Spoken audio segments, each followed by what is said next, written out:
a lot of people I know that are in music, you know, if you ask them, who's your biggest idol, they'll say Babyface. Are you aware of the fact that you meant so much to the R&B music? It's like you and L.A. Reid, both of you, took it to a level where it may not have been today. Are you aware of that fact? Not really. I don't think about it that way. I just do my job, you know. Keep working, keep writing, and just fortunate enough to, you know, be able to work with, you know, really great artists. And so it said in the credits in the album of the day, it says,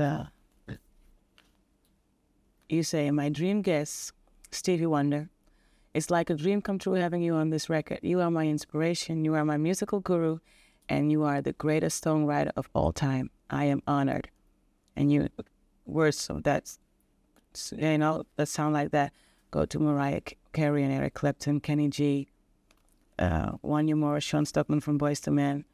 It's like every time you get to work with somebody, if you ask them, all the people that I've talked to, Toni Braxton, as yet, some of the people that work with you, yeah, it was an honor to work with Babyface. And then at the same time, you go like, it's an honor to have Mariah Carey's singing background on my album. I am honored to have Stevie Wonder on my album. Do you think I'm sure it's not an attitude, it's the way you are, but that's what keeps you with both feet on the ground? Well, I say I'm very realistic. A lot of people think that it's, they think that maybe I'm too humble. Uh-huh. And that's fake humility. But it's not really so much being humble, and maybe it is in one sense, but the reasoning for it is because I don't believe that one person does it by themselves. Mm-hmm. And it's the reality. Without Boyz II Men, End of the Road would not be End of the Road. Could have done it on another artist, but it wouldn't have been the same. Because that seems to be your strength. You get the right song for the right artist. And that's the whole point, is that it's the right artist. Mm-hmm.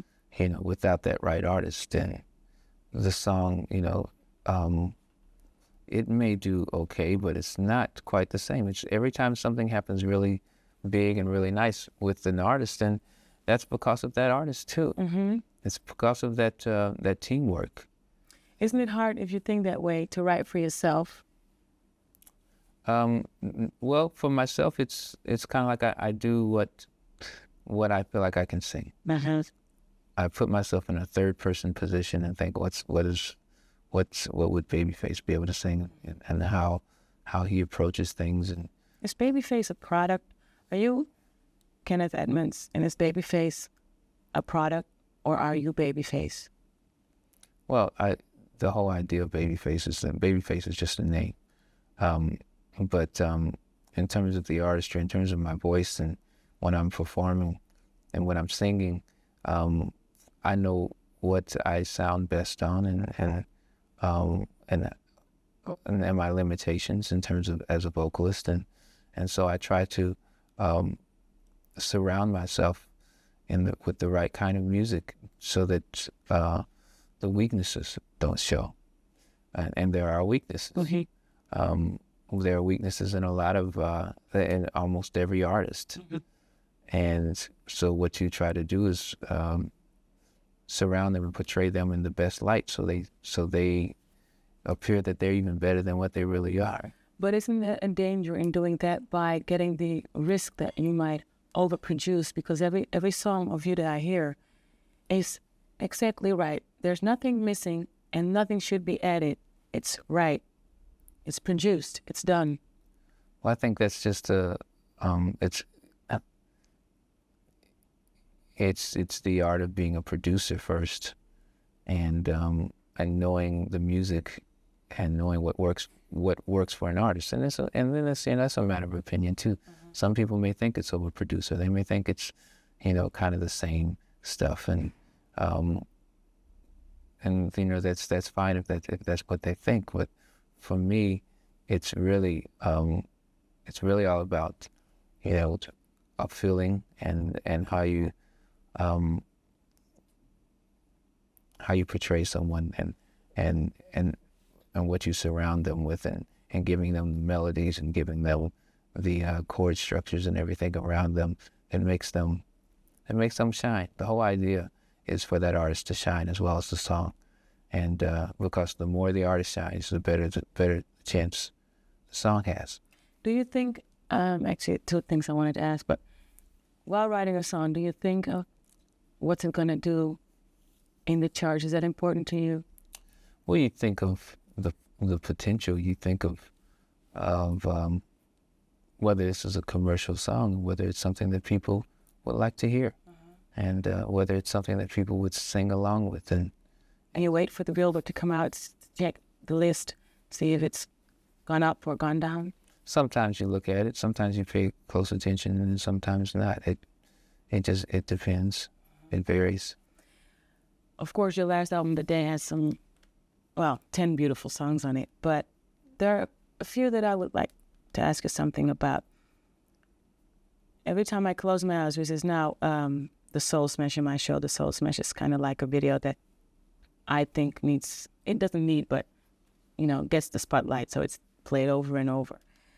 But when your body gets weak, it's kind of an explicit song, I think, in the lyrics. Of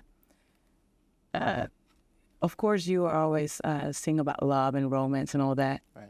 But this is, maybe I haven't been sharp, but for me, this is the first time that you use kind of explicit lyrics like you did on Toni Braxton's song, You're Making Me High. Is that Babyface is growing or taking more chances or getting bolder? No, I've done it before. I've done it with TLC. With Red Light Special. I've done it with some things, I think, even with Bobby Brown before, and just things here and there, where it's very suggestive. Never. I've done it with even on the XL record with SWV. And so it's here and there. I've certainly I've used words and that go down that road without hopefully without being offensive. Yeah. It's very tasteful. Of course, I have to talk to you about the song The Day. I met your mother-in-law when she was here, as yet, and if I'm correct, you had a baby end of August or July? Yes, end of August. Yeah, because I had a baby at the same time. Oh, really? Yeah, I had a little baby girl. It's my second. And she and I were talking, and we were about to exchange pictures, but then, she had to go somewhere, I had to go somewhere. Didn't get to see your baby. But when I heard your song, The Day, I'm like, I know what it's like having a child. I know it's like giving birth, but just like I said before, to be able to express the feelings in this way, and to be able to, how do you say this, respect the life that you're giving. Correct. There are not many people that are aware of that having a baby is really a blessing, or let alone put it in words. But why? A lot of people take having children for granted. Why is it so meaningful to you? I think it's always been a thing to me that that life is important, and I'm not pro-choice. I'm not I don't really have a position, so to say, in terms of what's right or what's wrong. As it relates with, especially in America, it's a major issue in terms of in terms of abortions. But I think the one thing is, regardless of what you do or what decision that you make, the only thing that I believe is that it's still a miracle, Mm-hmm. and that life is a miracle. Mm-hmm. And that is not to say that you have no rights to do whatever you have to do with your life. You do what you have to do in life. That's how life is. But it doesn't take away, regardless of what you do or how you feel about it, it doesn't take away the fact that life is, life is miraculous, and a seed of a child, a seed of life that's a miraculous thing that's happening. What will be the most important thing that you would like your son to have taken from home by the time he is, let's say, the age that you are now? It's I don't know. I'm not really that deep. Mm-hmm. I just want him to. I don't believe you. You keep saying you're not. I think you are. No, well, I'm just saying that I just want him to have a good time. Have a happy childhood, and whatever he becomes is what he becomes, and whatever talents he has, and he's able to take advantage of them. Yeah. Because I don't know who he's going to be. Mm-hmm. And that's. He's his own little person. Yeah, that's the coolest thing, is that you don't know who he's going to be, and so it's so the future looks like a whole lot of fun. Yep. Well, I want to thank you very much for having given me the chance to have this conversation with you. Thank you. I hope we'll meet again, because like I said, I have like a million things I wanted to ask you. I didn't even ask like 1%. So you got something coming. Okay. Hopefully when you get back here in Holland. And I just want to wish you all the best and all the luck with the album and with everything else that's coming. Thank you so much. Thank you very much. This is the Music Factory.